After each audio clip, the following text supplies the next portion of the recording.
وقت۔ یہ سچا واقعہ ہے کہ ایک بہت عرصے پہلے عرب کے شہر میں ایک اللہ تعالیٰ کا نیک آدمی رہتا تھا۔ ایک دفعہ وہ کہیں جا رہے تھے، ان کے پاس ایک گدھا تھا اور تازہ کھانا تھا، اور وہ اپنے سفر پر روانہ ہو گئے۔ کچھ دیر کے بعد انہیں ایک گاؤں ملا جو گر چکا تھا اور وہاں پر کوئی بھی نہیں رہتا تھا۔ تو وہ نیک انسان اللہ تعالیٰ سے کہتا ہے کہ یہ گاؤں آباد ہو جائے گا اور یہاں پر لوگ ہوں گے، لیکن مجھے نہیں لگتا کہ اتنا ویران گاؤں پھر سے آباد ہوگا۔ یہ کہہ کے وہیں پر ایک جگہ پر سو جاتے ہیں۔ انہوں نے اپنے گدھے کو اور اپنے کھانا بھی ساتھ رکھا ہوا تھا۔ کچھ عرصہ سونے کے بعد جب ان کی آنکھ کھلی تو وہ کیا دیکھتے ہیں کہ وہاں پر ایک شہر آباد ہے اور اتنے اچھے اچھے گھر ہیں اور لوگ اپنے اپنے کام کر رہے ہیں۔ یہ دیکھ کر وہ بہت حیران ہوتے ہیں کہ یہ کس طرح سے ہو سکتا ہے کہ میرے سوتے ہی یہ شہر بن گیا اور یہاں پر لوگ آ گئے۔ پھر وہ نیک انسان اللہ تعالیٰ سے کہتا ہے کہ یہ کیا ہوا؟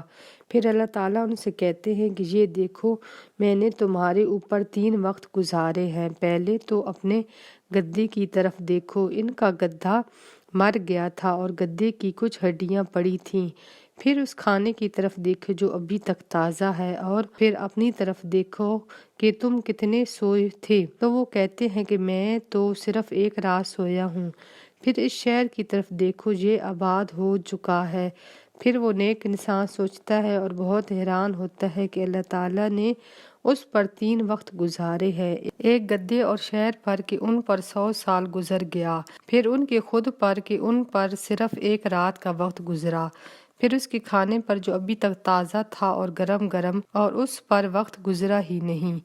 یہ سب کچھ دیکھ کر وہ اللہ تعالیٰ کے نیک انسان بہت حیران ہوتے ہیں کہ اللہ تعالیٰ اتنے بڑے ہیں کہ ان کے پاس کتنی بڑی طاقت ہے۔ مجھے خود لگتا ہے کہ ہمارے اوپر بھی یہ وقت ابھی تک چل رہا ہے کہ یہ زمین 100 سال کی طرح آہستہ ہے، پھر آسمان کی زندگی ایک رات کی طرح ہے، اور شاید اللہ تعالیٰ کے پاس یہ وقت اس کھانے کی طرح ہے، جلدی سے گزر جاتا ہے۔